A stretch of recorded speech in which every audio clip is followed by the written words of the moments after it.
যে ঘরে নামাজ নাই সে ঘরে যতই আয় রোজগার হোক না কেন বরকত থাকবে না। রাসূল পাক সাল্লাল্লাহু আলাইহি ওয়াসাল্লাম বলেছেন, ফজরের নামাজ মানুষের আয় উপার্জনের বরকত দান করে। অন্য আরেকটি হাদিসে আছে 5 ওয়াক্ত নামাজের 5টি ফজিলত। 1, ফজরের নামাজ না পড়লে চেহারার উজ্জ্বলতা নষ্ট হয়ে যাবে। 2, জোহরের নামাজ না পড়লে রুজির বরকত কমে যাবে। 3, আসরের নামাজ না পড়লে শরীরের শক্তি কমে আসবে। মাগরিবের নামাজ না পড়লে সন্তানাদি কোনো উপকারে আসবে না। এশার নামাজ না পড়লে নিদ্রায় পরিতৃপ্তি হবে না। আল্লাহু আকবার।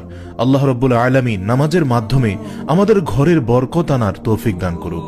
অতএব আসুন আমরা ঘরের বরকতকে স্থায়ী রাখতে মিথ্যা পরিত্যাগ করি, আল্লাহর শুকরিয়া আদায় করি, অপচয় থেকে মুক্ত থাকি এবং সাথে সাথে 5 ওয়াক্ত নামাজ জামায়াতের সাথে আদায় করি। আল্লাহ পাক আমাদের সকলকে বুঝার ও আমল করার তৌফিক দান করুক। আমিন।